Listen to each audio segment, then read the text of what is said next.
राधा मेरी स्वामिनी और मैं राधे को दास, জনম জনম মোহে দিজিও শ্রী বৃন্দাবন ধামবাস। রাধে রাধে। আজ হলো পবিত্র জয়া একাদশী। জয়া একাদশীর পবিত্র দিনে আমরা ভগবান শ্রীকৃষ্ণের নিত্যধাম বৃন্দাবন ধামকে দর্শন করতে করতে একাদশীর মাহাত্ম্য কথা শ্রবণ করব। জয়া একাদশীর অপার মহিমা রয়েছে। জয়া একাদশীর ঠিক একদিন পরেই ভগবান নিত্যানন্দ প্রভুর শুভ আবির্ভাব তিথি। ব্রজের সেই বলরাম এই কলিযুগে নিতাই রূপে অবতীর্ণ হয়েছেন সকলকে কৃষ্ণ প্রেম দান করার জন্য। ব্রজের শ্যামসুন্দর কৃষ্ণ চৈতন্য মহাপ্রভু রূপে অবতীর্ণ হয়েছেন, আর তার ভাই বলরাম নিতাই রূপে অবতীর্ণ হয়েছেন। মাত্র একদিন পরেই নিত্যানন্দ ত্রয়োদশী 31শে জানুয়ারি এই পাবন অবতার নিত্যানন্দ প্রভুর শুভ আবির্ভাব তিথি। প্রিয় ভক্ত, এই মাধব তিথি অতি মহিমান্বিত। মাধব তিথির ব্রত পালন করার মাধ্যমে ভগবানকে প্রসন্ন করা যায়। তাই তো বলা হয়, মাধব তিথি ভকতির জননী যতনে পালন করি। এই মাধব তিথি একাদশীর ব্রত যত্ন সহকারে পালন করা উচিত। একাদশীর দিন কৃষ্ণ ভাবনামিত হয়ে অতিবাহিত করা উচিত। একাদশীর দিন ব্রহ্ম মুহূর্তে ঘুম থেকে উঠে স্নান করে তুলসী মহারানীর আরতি করা, তুলসী মহারানীকে পরিক্রমা করা, ভগবানের মঙ্গল আরতি করা এবং একাদশীর পুরো দিন কৃষ্ণ ভাবনামিত হয়ে অতিবাহিত করা। একাদশীর দিন শুধুমাত্র ফল আর জল আহার করে একাদশীর ব্রত পালন করলে সব থেকে উত্তম। তার মাধ্যমে একাদশীর সঠিক ফল প্রাপ্ত হওয়া যায়। আর অনেক রকমের সবজি রন্ধন করে সেটা আহার করা যায়, তাতে অনেক সময় নষ্ট হয়ে যায়। একাদশীর দিন যত কম আহার করা যায় ততটাই ভালো। অল্প পরিমাণে ফল আহার করে বেশি বেশি করে ভগবানের দিব্য নাম জপ করুন। এভাবে একাদশীর পুরো দিন কৃষ্ণ ভাবনামিত হয়ে অতিবাহিত করুন। যদি কারো সম্ভব হয় রাত্রি জাগরণ করুন আর সেই রাতে হরিনাম সংকীর্তন করুন। এরপরে একাদশীর পরের দিন নির্দিষ্ট সময় পালন করে একাদশীর ব্রতকে সম্পূর্ণ করুন। এভাবে আমরা এই পবিত্র জয়া একাদশীর ব্রত পালন করে ভগবানের বিশেষ কৃপা লাভ করতে পারি। প্রিয় ভক্ত, এখন আমরা জয়া একাদশীর মাহাত্ম্য কথা শ্রবণ করব। মাঘী শুক্লপক্ষীয় জয়া একাদশীর ব্রত মাহাত্ম্য ভবিষ্যৎ পুরাণে যুধিষ্ঠির শ্রীকৃষ্ণের সংবাদরূপে বর্ণিত আছে। শ্রী গরুড় পুরাণে মাঘ মাসের শুক্লপক্ষীয় একাদশীর তিথিকে ভৌমি একাদশী নামে অভিহিত করা হয়েছে। কল্পান্তরে বিভিন্ন পুরাণে বিভিন্ন নামে দেখা যায়।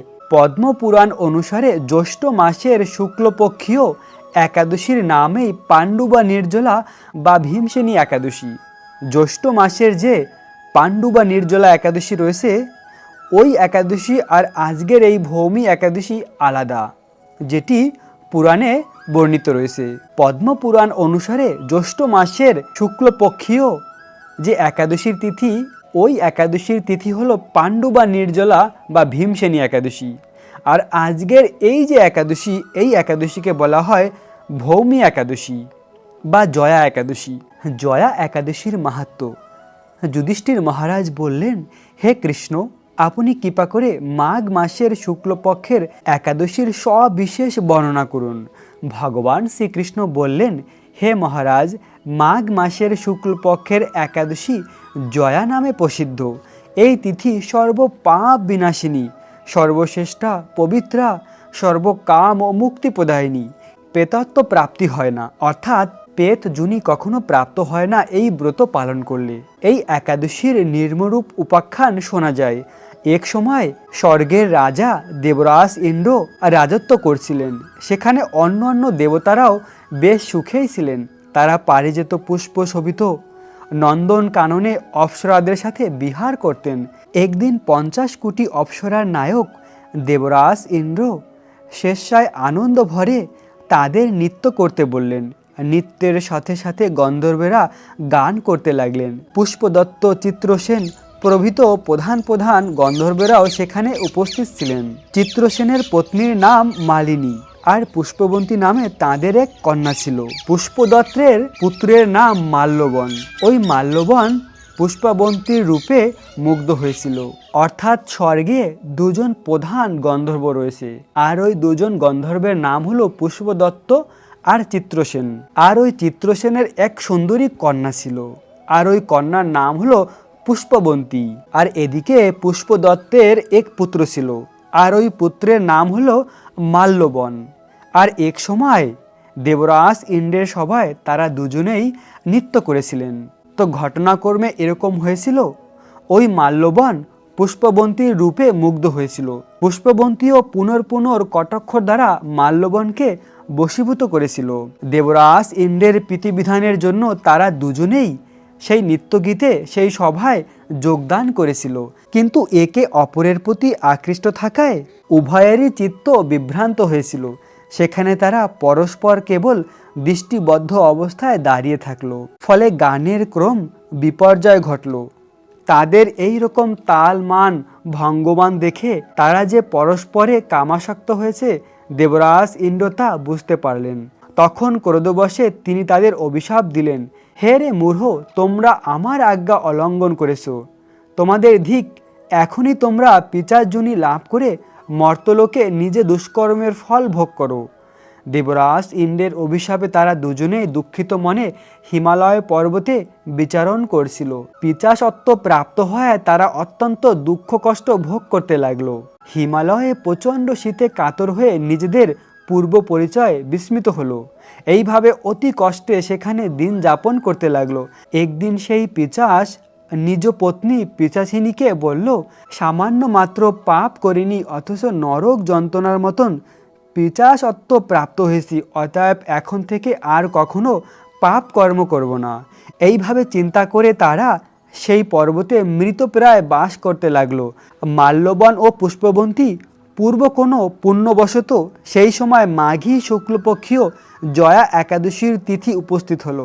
তারা একটি অশ্বত্থ বৃক্ষতলে নিরাহারে নির্জলা অবস্থায় দিবানিশি যাপন করলো। শীতের প্রকোপে অনিদ্রায় রাত্রি অতিবাহিত হলো। পরের দিন সূর্যোদয়ে দ্বাদশীর তিথি উপস্থিত হলো। জয়া একাদশীর দিন অনাহার ও রাত্রি জাগরণে তাদের ভক্তি অনুষ্ঠান পালিত হলো। ওই ব্রত পালনের ফলে ভগবান বিষ্ণুর কৃপায় তাদের পিচাসত্ব দূর হলো। তারা দুজনেই তাদের পূর্ব রূপ ফিরে পেল। তারপরে তারা স্বর্গে ফিরে গেল। দেবরাজ ইন্দ্র তাদেরকে দেখে অত্যন্ত আশ্চর্য হলো। তিনি জিজ্ঞাসা করল, কোন পুণ্যের ফলে তোমাদের পিচাসত্ব দূর হলো? আমার অভিশাপ থেকে কে তোমাদের মুক্ত করলো? মাল্যবান বলল, হে প্রভু, ভগবান বাসুদেবের কৃপায় জয়া একাদশীর ব্রতের পুণ্যের প্রভাবে আমাদের পিচাসত্ব দূর হয়েছে। তাদের কথা শুনে দেবরাজ ইন্দ্র বলল, হে মাল্যবন, তোমরা এখন থেকে আবার অমৃত পান করো। একাদশীর ব্রতে যারা আসক্ত এবং যারা কৃষ্ণ ভক্তি পরায়ণ তারা আমাদেরও পূজ্য বলে জানবে। এই দেবলোকে তুমি পুষ্পবন্তীর সাথে সুখে বাস করো। হে মহারাজ, এই জয়া একাদশীর ব্রত ব্রহ্মহত্যাজনিত মহাপাপকেও বিনাশ করে। এই ব্রত পালনে সমস্ত প্রকার দানের ফল লাভ হয়। সকল প্রকার যজ্ঞ ও তীর্থের পুণ্যফল এই একাদশীর প্রভাবে আপনা হতেই লাভ হয়। অবশেষে মহা আনন্দে অনন্তকাল বৈকুণ্ঠে বাস হয়। এই জয়া একাদশীর ব্রত পাঠ ও শ্রবণে অগ্নিষ্টম যজ্ঞের ফল লাভ করা যায়। এরকম অপার মহিমা রয়েছে এই জয়া একাদশীর। জয়া একাদশীর ব্রত পালন করার মাধ্যমে ব্রহ্মহত্যাজনিত পাপও মুক্ত হয়ে যায় এবং অনন্তকাল মহা আনন্দে বৈকুণ্ঠ লোক প্রাপ্ত হওয়া যায়। ভগবানের নিত্য ধাম হলো বৈকুণ্ঠ ধাম, আর সেই বৈকুণ্ঠ ধাম প্রাপ্ত হওয়া যায় এই একাদশীর ব্রত পালন করার মাধ্যমে। তাই তো প্রিয় ভক্ত, এই একাদশীর ব্রত অতি যত্ন সহকারে শ্রদ্ধা সহকারে পালন করুন আর হৃদয়ের ভক্তিকে ভগবানকে অর্পণ করুন। প্রিয় ভক্ত, প্রতিটি একাদশীর দিন আমরা বৃন্দাবন ধামের অনেক মধুর লীলাকথা শ্রবণ করি। তেমনি আজও আমরা বৃন্দাবনের অমৃতময় কথামৃত শ্রবণ করব। তার আগে আমরা নিত্যানন্দ প্রভুর কিছু লীলাকথা শ্রবণ করব, যেহেতু আর একদিন পরেই নিত্যানন্দ ভগবানের শুভ আবির্ভাব তিথি। আর এই নিত্যানন্দ প্রভুর কৃপা বিনা কখনো ব্রজের রাধাকৃষ্ণকে পাওয়া যায় না, ব্রজ বৃন্দাবনকে কখনো উপলব্ধি করা যায় না, কিংবা কৃষ্ণ প্রেম লাভ করা যায় না নিত্যানন্দ প্রভুর কৃপা বিনা। কেননা নিত্যানন্দ প্রভু হলো গুরুতত্ত্ব। আর এই গুরু তথ্য নিত্যানন্দ প্রভুর কৃপা বিনা ব্রজের রাধাকৃষ্ণ পাইতে নাই। তাই তো বলা হয়, হেন নিতাই বিনে ভাই ব্রজের রাধাকৃষ্ণ পাইতে নাই। তো এখন আমরা নিত্যানন্দ প্রভুর কিছু মহিমা শ্রবণ করব। নিত্যানন্দ প্রভু বীরভূমের একচক্রা গ্রামে আবির্ভূত হয়েছিলেন। ধন্য ধন্য হারাই পণ্ডিত বিপ্রবর, ধন্য পদ্মাবতী ধন্য তাহার উদর। অর্থাৎ ধন্য হলো হারাই পণ্ডিত, আর এই হারাই পণ্ডিত হলেন নিত্যানন্দ প্রভুর পিতা। আর ধন্য পদ্মাবতী তার উদর। আর নিত্যানন্দ প্রভুর জননীর নাম হলো, তার মায়ের নাম হলো পদ্মাবতী। হারাই পণ্ডিত তার পিতার নাম, আর পদ্মাবতী তার মায়ের নাম। মহাশুভ লক্ষণে পদ্মাবতীর গর্ভ হইতে জন্ম বালক, তার তুলনা কি দিতে। কেহ কেহ এমন বালক না দেখি, দেখিতে ঘুচিল তাপ জুড়াইল আখি। এইরূপ নানা কথা কহে পরস্পরে, লোকগাথা বহু পণ্ডিত ঘরে। পুত্রের কল্যাণে বিপ্র হারাই পণ্ডিত, হইল অর্থদান বহু ইহা উল্লিখিত। অর্থাৎ যখন নিত্যানন্দ প্রভু জন্মগ্রহণ করেছিল, এই সংসারে আবির্ভূত হয়েছিল পদ্মাবতী দেবীর গর্ভে, তখন সকলে গ্রামবাসীরা বলতে লাগলো যে এক অপরূপ সুন্দর পুত্র জন্ম হয়েছে, হারাই পণ্ডিত ধন্য হলো। আর সকলকে দান দক্ষিণা প্রদান করলো হারাই পণ্ডিত মহা আনন্দে পুত্র লাভ করে। শ্রী নিত্যানন্দ প্রভুর জন্মস্থান বা আবির্ভাব স্থানকে একচক্রা গর্ভবাস নামে অভিহিত। শ্রীমতী পদ্মা দেবী যখন আসন্ন প্রসবা, তখন এক মুনিশ্রেষ্ঠ সেখানে এসে দু হাত তুলে এখানে গর্ভবাস, এখানে গর্ভবাস বলে মহা আনন্দে নৃত্যগীত করে ব্রজের শ্রীকৃষ্ণের জ্যেষ্ঠ ভ্রাতা শ্রী বলরামের এই নিত্যানন্দ প্রভু রূপে জন্মগ্রহণের কথা ঘোষণা করেছিলেন। শ্রী বলরামের জননী শ্রীমতী রোহিণী দেবী হলেন নিত্যানন্দ প্রভুর জননী শ্রীমতী পদ্মাবতী দেবী। এভাবে সকল প্রকার শুভ লক্ষণে পুরো একচক্রা গ্রাম প্রভাবিত হয়েছিল। সকল প্রকার শুভ লক্ষণ তখন দেখা দিয়েছিল, কেননা ভগবান তখন পদ্মাবতী দেবীর গর্ভে প্রবেশ করেছিল। এভাবে পরম দয়ালু এই নিত্যানন্দ প্রভু আবির্ভূত হয়েছিলেন এবং আবির্ভূত হয়ে এই জগতের সকলকে অকাতরে কৃষ্ণ প্রেম দান করেছিল। একচক্রা গ্রামটি একদম অভিন্ন বৃন্দাবনের মতন। আসলে ওটা অভিন্ন বৃন্দাবনেই। আমরা যখন সেই নিত্যানন্দ প্রভুর গ্রাম একচক্রা গ্রামে গিয়েছিলাম, তখন আমরা এটা উপলব্ধি করেছিলাম। অনেক ভক্তরা ওই গ্রামে প্রবেশ করে ঠিক বৃন্দাবনের অনুভূতি হয়েছিল। তো একচক্রা গ্রামে রয়েছে শ্রী নিত্যানন্দ কুণ্ড, গর্ভবাস মন্দির অথবা শ্রী গৌরনিতাইয়ের মন্দিরের নিকটেই নিত্যানন্দ কুণ্ড অবস্থিত। নিত্যানন্দ প্রভুর পিতামাতা অথবা তাদের পরিবারের ব্যবহৃত জলাশয়টি ভক্তদের নিকট পরম পবিত্র। ওই কুণ্ডের তটে বিভিন্ন পুষ্প বৃক্ষরাশি কুণ্ডের সৌন্দর্য বৃদ্ধি করে। তো নিত্যানন্দ কুণ্ড আজও রয়েছে, যে নিত্যানন্দ কুণ্ডে হারাই পণ্ডিত পদ্মাবতী দেবী তাদের পরিবারের ব্যবহারের তা ওই জলাশয়ের মাধ্যমে পরিষ্কার করা হতো, তারা ব্যবহার করত। তাই ওই নিত্যানন্দ কুণ্ডটি অতি পবিত্র, কেননা ভগবান স্বয়ং স্পর্শ করেছে ওই স্থানকে। গর্ভবাস বা সতিকা মন্দিরের কাছেই ষষ্ঠীতলা বিরাজমান। এখানে একটি প্রাচীন বটবৃক্ষ অতীত দিনের স্মৃতি বহন করছে।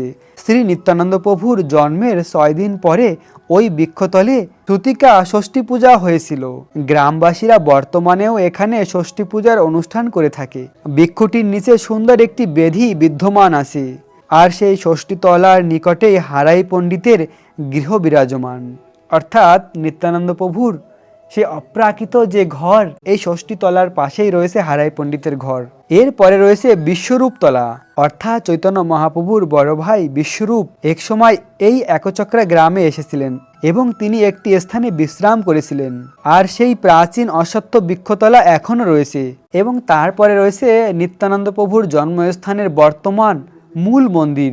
রাঘব পণ্ডিত যে বিগ্রহের সেবা করতেন, সাক্ষাৎ গৌরাঙ্গ মহাপ্রভু আর নিত্যানন্দ প্রভুর কিশোর রূপ, কিশোরকালে তারা যেমন দেখতে ছিল ওই রূপের মূর্তি রয়েছে ঠিক জন্মস্থানে নিত্যানন্দ প্রভুর।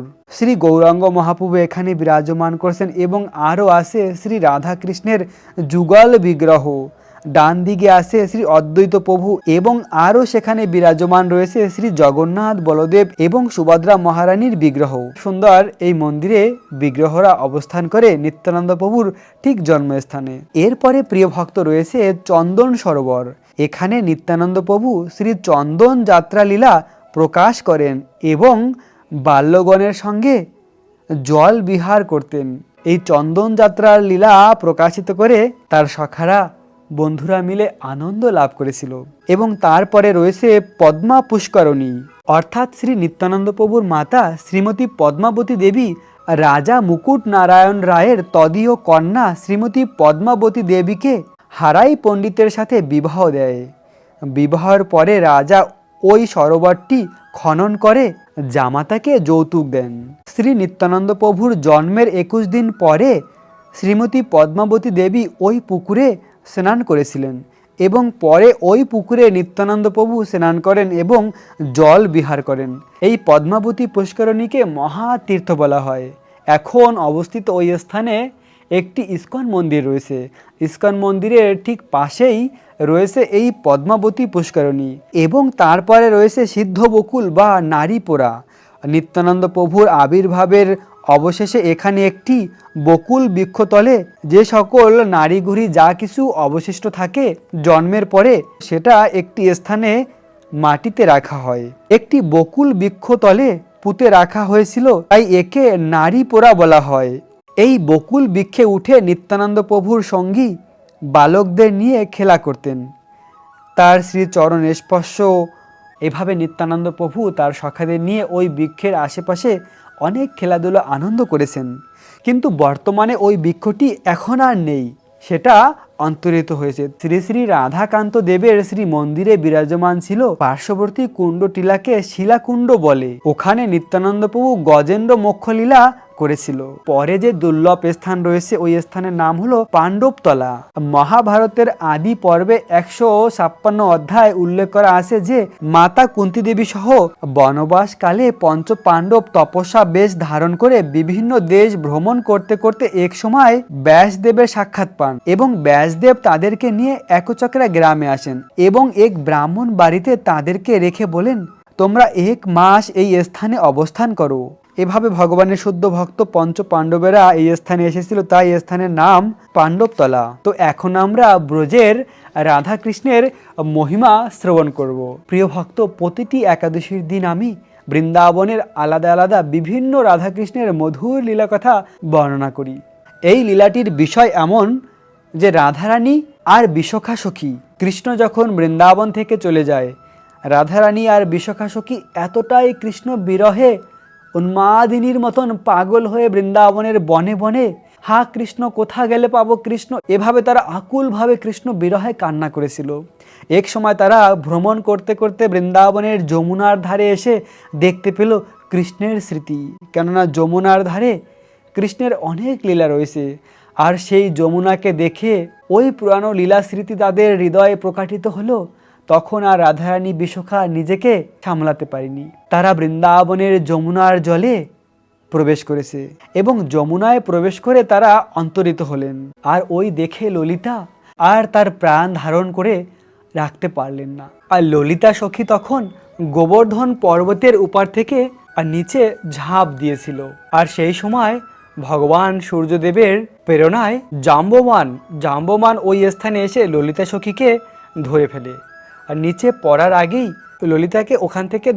ললিতাকে ধরে তার প্রাণ রক্ষা করে এবং ললিতাকে সেই সুতার লোকে সেখানে নিয়ে তার নিজের কন্যা রূপে লালন পালন করে। আর এই জাম্ববানেরই কন্যা জাম্ববতী নাম হয়েছিল ললিতা সখীর দ্বারকা লীলায়। আর ব্রজবাসীগণ তখন একটি আকাশবাণী শুনতে পেল। সেখানে এই বার্তা ঘোষিত হলো যে রাধারানীর নিজ প্রাণ অপেক্ষা প্রিয় ললিতা গোবর্ধনের পর্বত হতে ঝাঁপ দিয়েছে। আর মথুরা যখন ওই ভয়ঙ্কর সংবাদ শুনলেন, তিনিও বললেন, ওহে ললিতা, আমাকে ছলনা দিয়ে ভুলে চলে গেলে, এভাবে তুমি আমাকে ছেড়ে চলে গেলে, এখন আমি কি করে তোমাকে ছাড়া জীবন ধারণ করব। মথুরা দেবী তারপর তার সখী বৃন্দা দেবীকে বললেন, আমিও আমার সমস্ত নিজ জনকে হারিয়ে বিরহ শোকে কাতর হয়ে পড়েছি। এই অসহনীয় বেদনা হতে ব্যথিত আমি যমুনায় ডুবে আত্মবিসর্জন করব। এ কথা বলে তিনি অতি বিষণ্ণ চিত্তে যমুনার দিকে ধাবিত হলেন। আর ঠিক সেই সময় সূর্য ভগবান অপর একটি আকাশবাণী করলেন। তাকে বললেন, এমন কাজ করতে যেও না, নিজ শরীর ত্যাগ করতে মনস্থ করো না, যমুনায় নিমজ্জিত হও না, ধৈর্য ধারণ করো, তুমি আবারও রাধারানীর দর্শন পাবে, আর তোমাদের পুণ্য মিলনে তোমাদের মহা সুখের উৎসব আনন্দমগ্ন হবে। ওই সতর্কবাণী শুনে মুখরা দেবী ও বৃন্দা দেবী আশ্বস্ত বোধ করলেন। ফলে তারা আর নিজেদের জীবন বিসর্জন করলেন না। আর ওই সময় কৃষ্ণ দ্বারকায় অবস্থান করছিলেন। রাজা ছিল উগ্রসেন, আর দ্বারকায় সত্যজিৎ বাস করত। তিনি ছিলেন সূর্যদেবের ভক্ত। সূর্যদেবের কাছ থেকে একটি মণি লাভ করেছিল, সামন্তক মণি। ওই মণি প্রতিদিন অনেক স্বর্ণ প্রদান করে। তো ভগবান শ্রীকৃষ্ণ তার কল্যাণের জন্যই তাকে বলেছিল এই মণিটি রাজার কাছে থাকা উচিত, উগ্রসেনের কাছে, কিন্তু সত্যজিৎ তাকে দেয়নি। সত্যজিৎ তখন ভগবানের প্রস্তাব আগ্রহ করেনি। তিনি ওই মণিটি তার ভাইকে দিলেন। তার ভাইয়ের নাম ছিল পোষেন। একদিন পোষেন ঘোড়ায় চড়ে বনে শিকার করতে গেলেন। সামন্তক নামক সেই মণিটি গলায় পরে ছিলেন। বনে বিচরণ করার সময় পোষেন একটি সিংহের আক্রমণে নিহত হন। ওই সিংহটি তখন সামন্তক মণিকে পোষেনের কাছ থেকে নিয়ে নিল। এর কিছু পরে সিংহটি শ্রী রামচন্দ্রের প্রিয় ভক্ত জাম্ববানের হাতে নিহত হন। জাম্ববান তার হাত থেকে মণিটিকে নিয়ে নেন এবং একটি সুড়ঙ্গের মধ্যে দিয়ে পাতালপুরে তার গৃহে চলে যান। পোষেন যখন বন থেকে ফিরে এলেন না, তখন সত্যজিৎ ভেবে নিলেন যে নিশ্চয়ই কৃষ্ণের দ্বারা নিহত হয়েছেন। সত্যজিৎ ভাবলেন, আমার কাছে মণিটি চেয়েছিল কৃষ্ণ, কিন্তু আমি তাকে দেইনি, ফলে নিশ্চয়ই সে আমার ভাইকে হত্যা করেছে। এই ভ্রান্ত ধারণায় আচ্ছন্ন হয়ে সত্যজিৎ সাধারণ মানুষের কাছে ভগবানের নিন্দা করতে লাগলেন। ওই কথা ভগবানের কর্ণে পৌঁছালো এবং ভগবান ওই সত্যকে সকলের সামনে প্রকাশ করার জন্য বনের মধ্যে প্রবেশ করলেন এবং বনে সেই সিংহকে দেখতে পেলেন নিহত অবস্থায়। এবং তারপরে সেই ভাল্লুকের পদচিহ্ন অনুসরণ করে তিনি সুড়ঙ্গ হতে পৌঁছালেন সেই পাতালপুরীতে। পাতালপুরী গিয়ে সেখানে তিনি জাম্ববানের সাথে মল্লযুদ্ধে লিপ্ত হলেন এবং 7 দিন পরে জাম্ববানকে পরাজিত করলেন। অবশেষে জাম্ববান কৃষ্ণকে তার আরাধ্য শ্রী রামচন্দ্র হতে অভিন্ন রূপে চিনতে পারলেন। তারপর তার সঙ্গে মল্লযুদ্ধ তৎক্ষণাৎ ত্যাগ করলেন। শ্রী রামচন্দ্রের সাথে তার সেই লীলার কথা স্মরণ করে জাম্ববান কৃষ্ণকে বললেন, হে প্রভু, আমরা কিভাবে সমুদ্রের উপর দিয়ে সেতু বন্ধন করেছিলাম আপনার নিশ্চয়ই স্মরণ আছে। মনে হয় আপনি এই মণির উদ্ধারের ছল করে আপনি আপনার এই পুরানো ভিত্তকে সুখ প্রদান করতে এসেছেন। তারপর জাম্ববান তার স্বর্ণ প্রসাদে রত্ন সিংহাসনে ভগবানকে বসতে দিলেন এবং একটি রত্ন ভাণ্ডের উপরে সেই সামন্তক মণিকে রেখেছিলেন। সেখান থেকে সেই মণিকে নিয়ে এসে কৃষ্ণকে প্রদান করলেন। কৃষ্ণ যখন সামন্ত মণিকে ফিরে পেয়ে চলে আসবেন, সেই সময় একজন বৃদ্ধা মহিলা তার কাছে এলেন ও তাকে বললেন, প্রিয় পুত্র, তুমি যদি এই মণিটিকে এখান থেকে নিয়ে চলে যাও, তাহলে জাম্ববানের কন্যা জাম্ববতী ওই মণিটির শোকে মরে যাবে। সে ওই মণিটির প্রতি অত্যন্ত অনুরক্ত। বস্তুত যখন তার পিতা প্রথমে এই মণিটিকে এখানে এনেছিল, তখন থেকেই ওই মণির উজ্জ্বল জ্যোতি দেখে সম্পূর্ণ বশীভূত হয়ে পড়ে। আমি দেখেছি যে কিভাবে সেই মণিটিকে কখনো বুকে জড়িয়ে ধরে ক্রন্দন করে, অশ্রু নয়নে সে স্পর্শ করে, প্রায় তার কম্পিত কমলে এমনভাবে মণিটিকে আলিঙ্গন করেন, মনে হয় যেন সেটি তার অন্তরঙ্গা সখী। ওই মহিলার আশ্চর্য ওই বিবরণ শুনে কৃষ্ণ বশীভূত হলেন। কেন জাম্ববতী মণিটির প্রতি এত আসক্ত? এ কথা শুনে বৃদ্ধা কান্নায় ভেঙে পড়লেন। তারপর শাড়ির আঁচলে মুখ ঢেকে তিনি বললেন, জাম্ববতীর কাছে রাধা মাধবের এক যুগল বিগ্রহ আছে।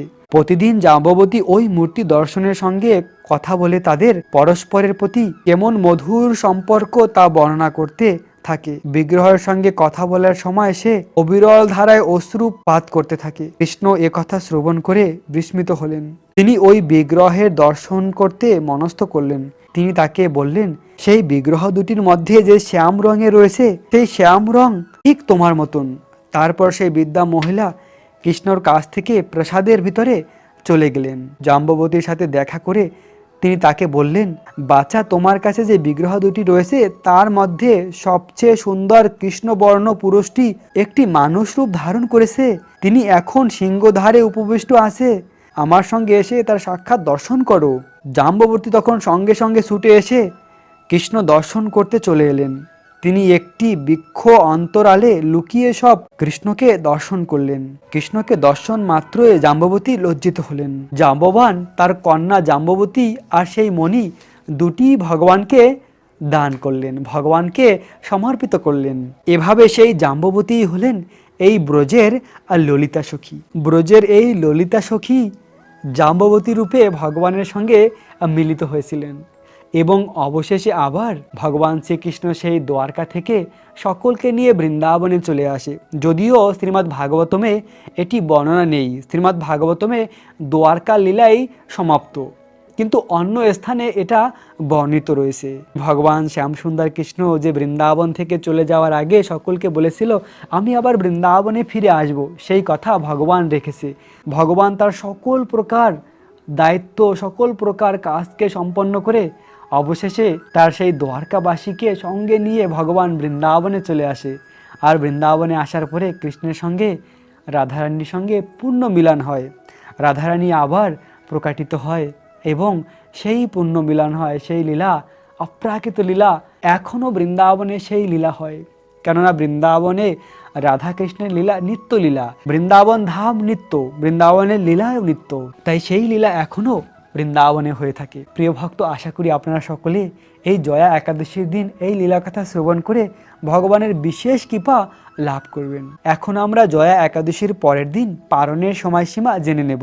পশ্চিমবঙ্গের পারণের সময় সকাল 6টা 23 থেকে 9টা 58 মধ্যে, দিল্লির পারণের সময় সকাল 7টা 10 থেকে 10টা 46 মধ্যে, বৃন্দাবনের পারণের সময় সকাল 7টা 6 থেকে 10টা 43 মধ্যে, উত্তরপ্রদেশের পারণের সময় সকাল 6টা 54 থেকে 10টা 31 মধ্যে, মুম্বাই মহারাষ্ট্রের পারণের সময় সকাল 7টা 13 থেকে 10টা 58 মধ্যে, পুনে মহারাষ্ট্রের পারণের সময় সকাল 7টা 8 থেকে 10টা 54 মধ্যে, নাগপুর মহারাষ্ট্রের পারণের সময় সকাল 6টা 1:50 থেকে 10টা 35 মধ্যে, চেন্নাই তামিলনাড়ুর পারণের সময় সকাল 6টা 35 থেকে 10টা 26 মধ্যে, ভুবনেশ্বর উড়িষ্যার পারণের সময় সকাল 6টা 23 থেকে 10টা 7 মধ্যে, ঝাড়খণ্ডের পারণের সময় সকাল 6টা 29 থেকে 10টা 10 মধ্যে, বিহারের পারণের সময় সকাল 6টা 31 থেকে 10টা 10 মধ্যে, ছত্তিশগড়ের পারণের সময় সকাল 6টা 40 থেকে 10টা 23 মধ্যে, শিলং মেঘালয়ের পারণের সময় সকাল 6টা 6 থেকে 10টা 46 মধ্যে, গুয়াহাটি আসামের পারণের সময় সকাল 6টা 8 থেকে 9টা 47 মধ্যে, আগরতলা ত্রিপুরার পারণের সময় সকাল 6টা 6 থেকে 9টা 47 মধ্যে, মিজোরামের পারণের সময় সকাল 5টা 58 থেকে 9টা 40 মধ্যে, মণিপুরের পারণের সময় সকাল 5টা 57 থেকে 9টা 37 মধ্যে, নাগাল্যান্ডের পারণের সময় সকাল 5টা 57 থেকে 9টা 35 মধ্যে, অরুণাচল প্রদেশের পারণের সময় সকাল 6টা 3 থেকে 9টা 41 মধ্যে, আর সিকিমের পারণের সময় সকাল 6টা 23 থেকে 10টার মধ্যে, উত্তরপ্রদেশের পারণের সময় সকাল 7টা 4 থেকে 10টা 39 মধ্যে, হিমাচল প্রদেশের পারণের সময় সকাল 7টা 15 থেকে 10টা 48 মধ্যে, পাঞ্জাবের পারণের সময় সকাল 7টা 21 থেকে 10টা 54 মধ্যে, হরিয়ানার পারণের সময় সকাল 7টা 14 থেকে 10টা 50 মধ্যে, আর রাজস্থানের পারণের সময় সকাল 7টা 20 থেকে 10টা 58 মধ্যে, গুজরাটের পারণের সময় সকাল 7টা 23 থেকে 11টা 5 মধ্যে, মধ্যপ্রদেশের পারণের সময় সকাল 6টা 57 থেকে 10টা 38 মধ্যে, হায়দ্রাবাদ তেলেঙ্গানার পারণের সময় সকাল 6টা 48 থেকে 10টা 35 মধ্যে, বিশাখাপত্তনম অন্ধ্রপ্রদেশের পারণের সময় সকাল 6টা 30 থেকে 10টা 17 মধ্যে, গোয়ার পারণের সময় সকাল 7টা 3 থেকে 10টা 52 মধ্যে, ব্যাঙ্গালোর কর্ণাটকের পারণের সময় সকাল 6টা 46 থেকে 10টা 37 মধ্যে, কেরালার পারণের সময় সকাল 6টা 47 থেকে 10টা 40 মধ্যে, জম্মু কাশ্মীরের পারণের সময় সকাল 7টা 26 থেকে 10টা 56 মধ্যে, আন্দামান নিকোবরের পারণের সময় সকাল 5টা 44 থেকে 9টা 37 মধ্যে, বাংলাদেশের পারণের সময় সকাল 6টা 48 থেকে 10টা 14 মধ্যে, নেপালের পারণের সময় সকাল 6টা 1:50 থেকে 10টা 28 মধ্যে, ভুটানের পারণের সময় সকাল 6টা 48 থেকে 10টা 26 মধ্যে, শ্রীলঙ্কার পারণের সময় সকাল 6টা 29 থেকে 10টা 25 মধ্যে, মালয়েশিয়ার পারণের সময় সকাল 7টা 26 থেকে 11টা 26 মধ্যে, সিঙ্গাপুরের পারণের সময় সকাল 7টা 15 থেকে 11টা 17 মধ্যে, অস্ট্রেলিয়ার পারণের সময় সকাল 6টা 19 থেকে 10টা 57 মধ্যে, আর নিউজিল্যান্ডের পারণের সময় সকাল 6টা 23 থেকে 11টা 10 মধ্যে, দুবাই আবুধাবির পারণের সময় সকাল 7টা 5 থেকে 9টা 41 মধ্যে, সৌদি আরবের পারণের সময় সকাল 6টা 36 থেকে 8টা 41-এর মধ্যে। বাহরাইনের পালনের সময় সকাল 6টা 23 থেকে 8টা 41-এর মধ্যে। কুয়েতের পালনের সময় সকাল 6টা 38 থেকে 8টা 41-এর মধ্যে। কাতারের পালনের সময় সকাল 6টা 17 থেকে 8টা 41-এর মধ্যে। ওমানের পালনের সময় সকাল 6টা 47 থেকে 9টা 41-এর মধ্যে। জর্ডানের পালনের সময় সকাল 6টা 41 থেকে 7টা 41-এর মধ্যে। নিউ ইয়র্ক যুক্তরাষ্ট্রের পালনের সময় সকাল 7টা 7 থেকে 10টা 28-এর মধ্যে। নিউজিল্যান্ডের পালনের সময় সকাল 7টা 57 থেকে 11টা 8-এর মধ্যে। ফ্রান্সের পালনের সময় 8টা 23 থেকে 11টা 30-এর মধ্যে। নেদারল্যান্ডের পালনের সময় 8টা 24 থেকে 11টা 24-এর মধ্যে। বেলজিয়ামের পালনের সময় 8টা 21 থেকে 11টা 24-এর মধ্যে। স্পেনের পালনের সময় 8টা 26 থেকে 11টা 47-এর মধ্যে। লন্ডনের পালনের সময় সকাল 7টা 41 থেকে 10টা 43-এর মধ্যে। আয়ারল্যান্ডের পালনের সময় সকাল 8টা 12 থেকে 11টা 10-এর মধ্যে। নিউ ইয়র্ক যুক্তরাষ্ট্রের পালনের সময় 7টা 7 থেকে 10টা 28-এর মধ্যে। নিউ জার্সি যুক্তরাষ্ট্রের পালনের সময় 7টা 8 থেকে 10টা 30-এর মধ্যে। ওয়াশিংটন ডিসির পালনের সময় সকাল 7টা 16 থেকে 10টা 39-এর মধ্যে। নর্থ ক্যারোলিনার পালনের সময় 7টা 21 থেকে 10টা 49-এর মধ্যে। শিকাগো যুক্তরাষ্ট্রের পালনের সময় সকাল 7টা 45 থেকে 10টা 24-এর মধ্যে। এই ছিল পৃথিবীর অনেক স্থানের পালনের সময়সীমা। প্রিয় ভক্ত, এই সময় পালন করে একাদশীর ব্রতকে সম্পূর্ণ করুন। আপনাদের সকলকে জয়া একাদশীর অনেক অনেক শুভেচ্ছা, অভিনন্দন। রাখবেন নিজেদের অনেক অনেক যত্ন, থাকবেন কৃষ্ণ ভাবনাময়। রাধে রাধে।